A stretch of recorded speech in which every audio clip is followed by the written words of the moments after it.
ಮಹದೇವಪ್ಪಗೆ DK Suresh ನಿಯತ್ತಿನ ಟಾಂಗ್ ಅನ್ನು ಕೊಟ್ಟಿದ್ದಾರೆ. ನಾಯಿ fight Mahadevappa versus DK Suresh ತಾರಕಕ್ಕೇರಿದೆ.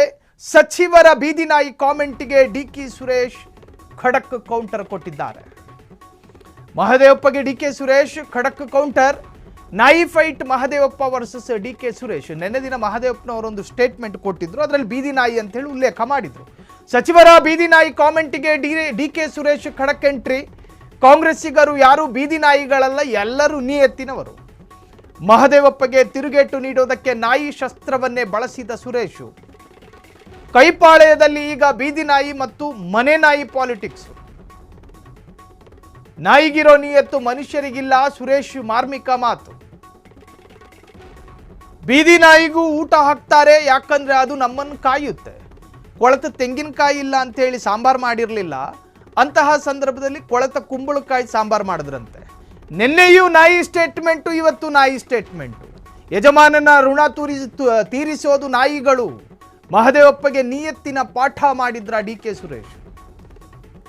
ನಿನ್ನೆ ಮಹದೇವಪ್ಪನವರು ಒಬ್ಬ ಸಚಿವನಾಗಿದ್ದುಕೊಂಡು ಪೊಲಿಟಿಕಲ್ ಸ್ಟೇಟ್ಮೆಂಟ್ ಕೊಡಬೇಕಾದ್ರೆ ಆ ಸ್ಟೇಟ್ಮೆಂಟಿನ ವಾಗ್ಝರಿಗಳು ನಾಳೆ ದಿನ ಸಮಾಜದಲ್ಲಿ ವ್ಯತಿರಿಕ್ತ ಪರಿಣಾಮ ಬೀರಬಾರ್ದು. ಈ ಥರದ್ದು ಸಂವೇದನಶೀಲತೆ ಇಟ್ಕೋಬೇಕು ಸಚಿವರುಗಳು.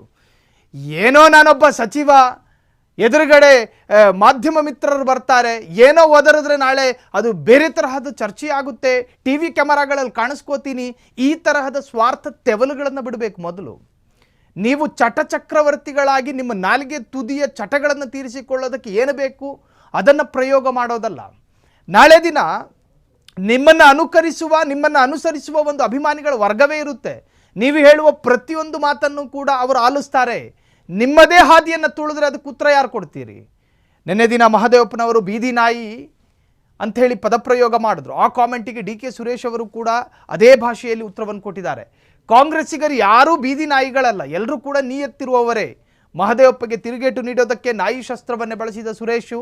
ಕೈಪಾಳ್ಯದಲ್ಲಿ ಈಗ ಬೀದಿ ನಾಯಿ ಮತ್ತು ಮನೆ ನಾಯಿ ಪಾಲಿಟಿಕ್ಸ್ ನಡೀತಾ ಇದೆ. ನಾಯಿಗಿರೋ ನಿಯತ್ತು ಮನುಷ್ಯರಿಗಿಲ್ಲ, ಸುರೇಶ್ ಮಾರ್ಮಿಕ ಮಾತು. ಆ ನಿಯತ್ತು ಯಾರಿಗಿಲ್ಲ ಅನ್ನೋದನ್ನು ಯಾರನ್ನ ಗುರಿಯಾಗಿಸ್ಕೊಂಡು ಸುರೇಶ್ ಹೇಳಿದ್ರು ಅದು ಮುಖ್ಯ.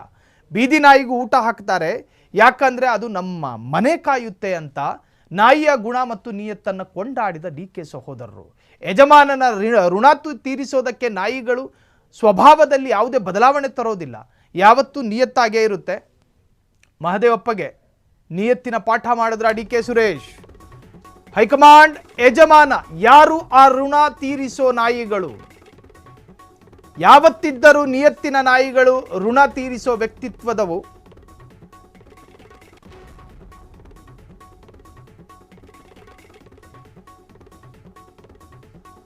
ನಾಯಿಗಳ ವಿಶ್ವಾಸದ ಬಗ್ಗೆ ಮಾತನಾಡುವ ಮೂಲಕ ಯಾರಿಗೆ ಟಾರ್ಗೆಟ್ ಕೊಟ್ಟರು ಡಿಕೆ ಸುರೇಶ್? ಕಾಂಗ್ರೆಸ್ಸಿನಲ್ಲಿ ಹೊರಗಿನವರು ಒಳಗಿನವರ ನಡುವೆ ನಿಯತ್ತಿನ ಪ್ರಶ್ನೆ. ಸಚಿವರ ಹೇಳಿಕೆಯನ್ನ ಸಮರ್ಥಿಸಿಕೊಳ್ಳುತ್ತಲೇ ವ್ಯಂಗ್ಯವಾಡಿದ ಸುರೇಶ್. ಬೀದಿ ನಾಯಿಯನ್ನೇ ಸಾಕ್ತಾರೆ ಅಂದ ಮೇಲೆ ಕಾರ್ಯಕರ್ತರ ಸ್ಥಿತಿ ಏನಾಗಬೇಕು? ಸಿದ್ದರಾಮಯ್ಯ ಬಣದ ಸಚಿವರಿಗೆ ಡಿಕೆಶಿ ಸಹೋದರನಿಂದಲೇ ಪ್ರತ್ಯುತ್ತರ. ನಾಯಕತ್ವ ಬದಲಾವಣೆಯ ಚರ್ಚೆ ಈಗ ನಾಯಿ ಮಟ್ಟಕ್ಕೆ ಬಂದು ನಿಂತಿದೆಯೇ ಅನ್ನೋ ತರಹ ಹೈಕಮಾಂಡ್ ಯಜಮಾನ ಯಾರು ಆ ಋಣ ತೀರಿಸೋ ನಾಯಿಗಳು. ಇಲ್ಲಿ ಈ ನಾಯಿ ಸ್ಟೇಟ್ಮೆಂಟ್ ಕೊಟ್ರಲ್ಲ ಎರಡು ರಾಜಕಾರಣಿಗಳು. ನೆನ್ನೆ ದಿನ ಮಹದೇವಪ್ಪನವರು ಮಾತನಾಡಿದ್ದು ಆ ಬೈಟ್ಸ್ ಕೇಳಿಸ್ಕೊಳ್ಳಿ.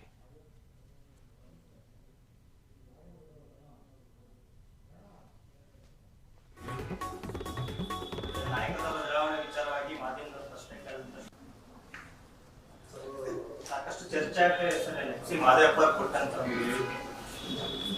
ನಾಯಕತ್ವ ಬದಲಾವಣೆ ವಿಚಾರವಾಗಿ ಮಾಧ್ಯಮದ ಪ್ರಶ್ನೆ ಕೇಳಿದಂತ ಸಂದರ್ಭದಲ್ಲಿ ಹೈಕೋರ್ಟ್ ಅವರು ಬೀದಿ ನಾಯಿಗಳನ್ನ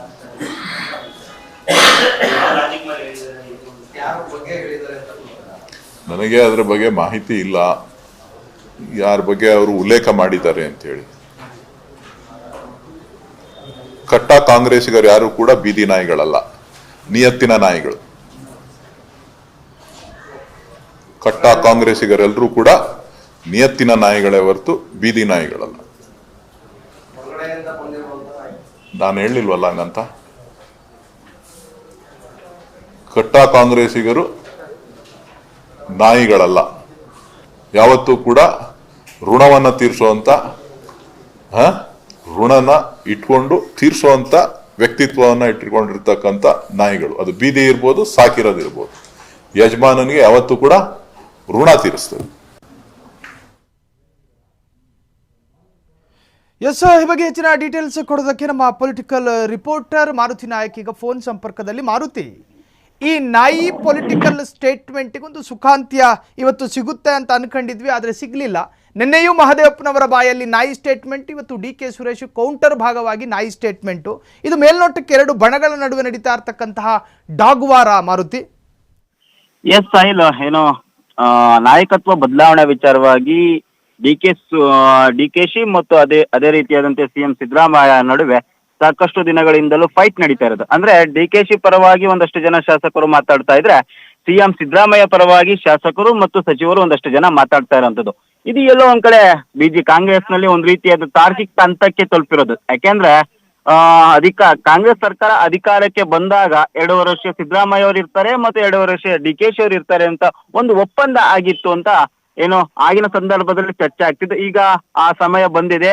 ಅದೇ ರೀತಿಯಾಗಿ DK ಶಿವಕುಮಾರ್ ಅವರಿಗೆ ಒಂದು ಅವಕಾಶವನ್ನ ಕೊಡಬೇಕು, ಅವರಿಗೆ ಕನಿಷ್ಠ ಪಕ್ಷ 2 ವರ್ಷಗಳ ಆದ್ರೂ ಕೂಡ ಅಧಿಕಾರವನ್ನ ಕೊಡಬೇಕು ಅಂತ DKಶಿ ಪರ ಇರುವಂತ ಶಾಸಕರು ಮತ್ತು ಅವರ ಪರವಾಗಿ ಇರುವಂತ ನಾಯಕರು ಕೂಡ ಬ್ಯಾಟ್ ಅನ್ನ ಬೀಸ್ತಾ ಇರುವಂತದ್ದು. ಈ ವಿಚಾರವಾಗಿ ಏನು ನಾಯಕತ್ವ ಬದಲಾವಣೆ ವಿಚಾರ ದೊಡ್ಡ ಮಟ್ಟದ ಚರ್ಚೆ ಆಗ್ತಿತ್ತು. ಆ ಸಂದರ್ಭದಲ್ಲಿ ಏನು ಮಹದೇವಪ್ಪ ಅವರನ್ನ ಈ ವಿಚಾರವಾಗಿ, ಅಂದ್ರೆ ರಾಜ್ಯದಲ್ಲಿ ನಾಯಕತ್ವ ಬದಲಾವಣೆ ಚರ್ಚೆ ಆಗ್ತಿದೆ, CM ಸಿದ್ದರಾಮಯ್ಯ ತಮ್ಮ ಸ್ಥಾನವನ್ನ ಬಿಟ್ಕೊಡ್ತಾರ ಎಂಬ ಪ್ರಶ್ನೆಯನ್ನ ಕೇಳಿದಾಗ ನಿನ್ನೆ ಒಂದು ಮಾರ್ಮಿಕವಾಗಿ ಒಂದು ಉತ್ತರವನ್ನ ಕೊಟ್ಟಿದ್ರು. ಅಂದ್ರೆ ಹೈಕೋರ್ಟ್ ನಲ್ಲಿ ಹೇಳಿರುವಂತದ್ದು ಬೀದಿ ನಾಯಿಗಳ ಹಿಡಿದು ಒಳಗಾಕಿ ಅಂತ ಹೇಳ್ತಿದ್ದಾರೆ. ಆದ್ರೆ ಇಲ್ಲಿ ನಮ್ಮ ಸರ್ಕಾರದಲ್ಲಿ ಯಾವುದೇ ರೀತಿಯಾದಂತಹ ಬದಲಾವಣೆಗಳಿಲ್ಲ ಮತ್ತು ನಾಯಕತ್ವ ಬದಲಾವಣೆ ಪ್ರಶ್ನೆ ಇಲ್ಲ ಅಂತ ಕೂಡ ಹೇಳಿಕೆ ನೀಡಿದ್ರು. ಅಂದ್ರೆ ನಾನು ಕೇವಲ ಹೈಕೋರ್ಟ್ ಏನ್ ಹೇಳಿದೆ, ಅಂದ್ರೆ ಬೀದಿ ನಾಯಿಗಳನ್ನ ಒಳಗಾಕಿ ಅಂತ ಏನ್ ಹೇಳಿದ್ದಾರೆ ಅದನ್ನ ಮಾತ್ರ ಹೇಳ್ತಾ ಇದ್ದೀನಿ, ನಾನು ನಾಯಕತ್ವ ಬದಲಾವಣೆಗೆ ಬಗ್ಗೆ ಇದನ್ನ ಹೋಲಿಕೆ ಮಾಡ್ತಿಲ್ಲ. ನಮ್ಮಲ್ಲಿ ಯಾವುದೇ ರೀತಿಯಾದಂತಹ ನಾಯಕತ್ವ ಬದಲಾವಣೆ ಆಗಿರ್ಬೋದು ಮತ್ತೆ CM ಬದಲಾವಣೆ ಯಾವುದೇ ರೀತಿಯಾದ ಚರ್ಚೆಗಳು ಇಲ್ಲ. ಏನೇ ಇದ್ರು ಹೈಕಮಾಂಡ್ ನೇರವಾಗಿ ತೀರ್ಮಾನಗೊಳ್ಳುತ್ತೆ. ಹೈಕಮಾಂಡ್ ಸಮಯಕ್ಕೆ ಸಂದರ್ಭ ಅಂದ್ರೆ ತಕ್ಕಂತ ಒಂದು ತೀರ್ಮಾನವನ್ನ ಕೈಗೊಳ್ಳುತ್ತಾರೆ ಅಂತ ನಿನ್ನೆ ಮಹದೇವಪ್ಪ ಅವರು ಹೇಳಿಕೆಯನ್ನ ನೀಡಿದ್ರು. ಇದು ಎಲ್ಲ ಒಂದ್ ರೀತಿಯಾದಂತಹ DKಶಿ ಬಣದವರಿಗೆ ಒಂದ್ ರೀತಿಯಾದಂತಹ ಒಂದು ಮಾರ್ಮಿಕವಾದ ಉತ್ತರ ಆಗಿತ್ತು ಮತ್ತು DKಶಿ ಬಣದವ್ರಿಗೂ ಕೂಡ ಒಂದ್ ರೀತಿಯಾದಂತಹ ಎಲ್ಲ ಒಂದ್ ಕಡೆ ಅವರನ್ನ ಛೇಡಿಸುವ ರೀತಿಯಲ್ಲೂ ಕೂಡ ಒಂದು ಹೇಳಿಕೆಯನ್ನ ಮಹದೇವಪ್ಪ ಅವರು ನೀಡಿದ್ರು. ಆದ್ರೆ ಇಲ್ಲಿವರೆಗೂ ಯಾರು ಕೂಡ ಈ ರೀತಿ ಇದಕ್ಕೆ ತಕ್ಕಂತೆ ಸ್ಟೇಟ್ಮೆಂಟ್ ಅನ್ನ ಕೊಟ್ಟಿರಲಿಲ್ಲ. ಆದ್ರೆ ಇವತ್ತು ಬೆಳಿಗ್ಗೆ DK ಸುರೇಶ್ ಅವರು ಒಂದು ಹೇಳಿಕೆಯನ್ನ ಕೊಟ್ಟಿರೋಂಥದ್ದು. ಅಂದ್ರೆ ನಾಯಿಯನ್ನ ನಾವು ನಿಯತ್ತಿಗೆ ಹೋಲಿಸ್ತಿದ್ವಿ, ಅಂದ್ರೆ ನಾಯಿಗೆ ಊಟ ಹಾಕಿದ್ರೆ ಅದು ನಮ್ಮ ಮನೆಯನ್ನ ಕಾಯುತ್ತೆ, ಅದರಿಂದಾಗಿ ನಾವು ನಾಯಿಯನ್ನ ನಿಯತ್ತಿನ ನಾಯಿ ಅಂತ ಕರೀತೇವೆ. ಅದರಿಂದಾಗಿ ಈ ರೀತಿಯಾದಂತಹ ಹೇಳಿಕೆಗಳು ಯಾರಿಗೆ ಕೊಟ್ಟಿದ್ದಾರೋ ಗೊತ್ತಿಲ್ಲ. ಒಟ್ನಲ್ಲಿ ನಾಯಿ ಅನ್ನೋದು ನಿಯತ್ತಿನ ಪ್ರಾಣಿ ಆಗಿದೆ ಅಂತ ಕೂಡ ಇವತ್ತು ಒಂದ್ ರೀತಿಯಾದಂತಹ ಹೇಳಿಕೆಯನ್ನ ಕೊಟ್ಟಿದ್ರು. ಕಾಂಗ್ರೆಸ್ ನಲ್ಲಿ ಯಾರು ಕೂಡ ನಾಯಿಗಳಿಲ್ಲ.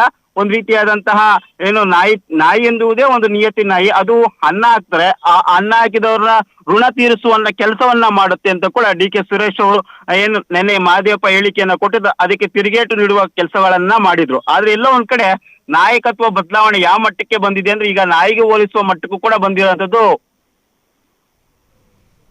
ಎಸ್ ಮಾರುತಿ, ಇನ್ನು ಒಂದು ವೇಳೆ ಈ ಒಂದು ಸ್ಟೇಟ್ಮೆಂಟ್ ತೀವ್ರ ಸ್ವರೂಪವನ್ನು ಪಡೆದುಕೊಂಡ್ರೆ KPCC ಮಧ್ಯಪ್ರವೇಶ ಮಾಡೋ ಸಾಧ್ಯತೆಗಳಿದಾವ ಮಾರುತಿ? ಉದಾಹರಣೆಗೆ ಶೋಕಾಸ್ ನೋಟಿಸ್ ಅಥವಾ ಇವರ ಬಾಯಿ ಮುಚ್ಚಿಸುವಂತ ಪ್ರಯತ್ನಗಳಾಗ್ತಾವ ಅಂತ?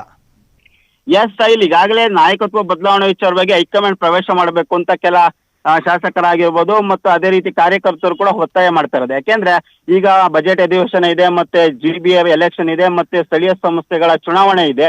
ಇದರಿಂದಾಗಿ ಹೈಕಮಾಂಡ್ ಇದಕ್ಕೆ ಮಧ್ಯಪ್ರವೇಶ ಮಾಡಿ ಒಂದು ತೀರ್ಮಾನವನ್ನ ಕೈಗೊಳ್ಳಬೇಕು ಮತ್ತು ಒಂದು ಪುಲಿಸ್ ಸ್ಟಾಪ್, ಈ ಹೇಳಿಕೆಗಳಿಗೆ ಒಂದು ಪುಲಿಸ್ ಸ್ಟಾಪ್ ಅನ್ನ ಇಡಬೇಕು ಅಂತ ಕೆಲವು ದಿನಗಳಿಂದಲೂ ಕೂಡ ಒತ್ತಾಯ ಮಾಡ್ತಿರೋಂಥದ್ದು. ಈ ಹೇಳಿಕೆಗಳು ನೋಡೋದಾದ್ರೆ ಏನಂದ್ರೆ ಈಗ ನಾಯಿನ ವಿಚಾರ ಬಂದಿರುವಂತದ್ದಾಗಿರ್ಬೋದು ಮತ್ತು ಮಹದೇವಪ್ಪ ಹೇಳಿಕೆ ಆಗಿರ್ಬೋದು, ಅದಕ್ಕೆ ಟಕ್ಕರ್ ಕೊಟ್ಟಿರುವ DK ಸುರೇಶ್ ಹೇಳಿಕೆ ಆಗಿರ್ಬೋದು, ಎಲ್ಲ ಒಂದ್ ಕಡೆ ಪಕ್ಷದಲ್ಲಿ ಇದೊಂದು ರೀತಿಯ ಕಿರಿಕಿರಿ ಉಂಟು ಮಾಡುತ್ತೆ ಮತ್ತು ಪಕ್ಷದಲ್ಲಿ ಎರಡು ಇಬ್ಬಾಗಗಳ ಆಗುವ ಸಾಧ್ಯತೆ ಇರುವಂತದ್ದು. ಇದರಿಂದಾಗಿ ಇದಕ್ಕೆ KPCC ನಾಯಕರು ಕೂಡ ಒಂದ್ ರೀತಿಯಾದಂತ ಎಂಟ್ರಿ ಆಗುವ ಸಾಧ್ಯತೆ ಇರುವಂತದ್ದು. ಯಾಕೆಂದ್ರೆ ಇಲ್ಲಿವರೆಗೂ ಎಲ್ಲೂ ಕೂಡ KPCC ನಾಯಕರಾಗಿರ್ಬೋದು ಮತ್ತೆ ICC ಏನು ಹೈಕಮಾಂಡ್ ನಾಯಕರು ಇದ್ದಾರೆ, ಅವರು ಕೂಡ ನಾಯಕತ್ವ ಬದಲಾವಣೆ ಬಗ್ಗೆ ಎಲ್ಲೂ ಕೂಡ ತುಟಿ ಬಿಚ್ಚಿಲ್ಲ ಮತ್ತು ನಾಯಕತ್ವ ಬದಲಾವಣೆ ಆಗುತ್ತೋ ಇಲ್ಲೋ ಅಂತ ಹೇಳಿಕೆಗಳನ್ನು ಕೂಡ ಕೊಟ್ಟಿಲ್ಲ. ಇದರ ಮಧ್ಯೆ ರಾಜ್ಯ ನಾಯಕರಲ್ಲೇ ಕೂಡ ಕಿತ್ತಾಟವನ್ನು ಶುರುವಾಗಿರುವಂತದ್ದು. ಒಂದ್ ಕಡೆ DKಶಿ ಬಣದವರಿಂದ ಹೇಳಿಕೆಗಳು ಬರ್ತಿದ್ರೆ, ಇನ್ನೊಂದ್ ಕಡೆ ಸಿದ್ದರಾಮಯ್ಯ ಬಣದಿಂದ ಹೇಳಿಕೆಗಳನ್ನ ಕೊಡ್ತಿದ್ದಾರೆ. ಇದರಿಂದ ಪಕ್ಷಕ್ಕೂ ಕೂಡ ಹೆಚ್ಚು ಡ್ಯಾಮೇಜ್ ಆಗ್ತಿರೋದ್ರಿಂದ ಕೆಲವೇ ದಿನಗಳಲ್ಲಿ ಹೈಕಮಾಂಡ್ ನಾಯಕರು ಕೂಡ ಇದಕ್ಕೆ ಎಂಟ್ರಿ ಆಗೋ ಸಾಧ್ಯತೆ ಇರುವಂತದ್ದು. ಪ್ರಮುಖವಾಗಿ ಏನು ನಾಯಿಯ ವಿಚಾರ ಬಂದಿದೆ ಅಂದ್ರೆ ಈ ಕೌಂಟರ್ ಮತ್ತೆ ಪ್ರತಿ ಕೌಂಟರ್ ಏನಿದೆ ಅದಕ್ಕೂ ಕೂಡ KPCC ಅಧ್ಯಕ್ಷರಾಗಿರ್ಬೋದು ಮತ್ತು ಕೆಪಿಸಿಸಿ ನಾಯಕರು ಕೂಡ ಒಂದು ಪುಲಿಸ್ ಸ್ಟಾಪ್ ಹೊಡೆಯುವ ಸಾಧ್ಯತೆ ಇರುವಂತದ್ದು. Sahil. Yes, thank you Maruti ತಮ್ಮೆಲ್ಲ ಡೀಟೇಲ್ಸ್ಗೆ. ಕ್ಷಣ ಕ್ಷಣದ ಸುದ್ದಿಗಳಿಗಾಗಿ ಫ್ರೀಡಂ ಟಿವಿ ಸಬ್ಸ್ಕ್ರೈಬ್ ಮಾಡಿ, ಲೈಕ್ ಮಾಡಿ ಹಾಗೂ ಫಾಲೋ ಮಾಡಿ. ಹೊಸ ಸುದ್ದಿಗಳ ನೋಟಿಫಿಕೇಶನ್ಗಾಗಿ ಬೆಲ್ ಐಕಾನ್ ಮೇಲೆ ಕ್ಲಿಕ್ ಮಾಡಿ.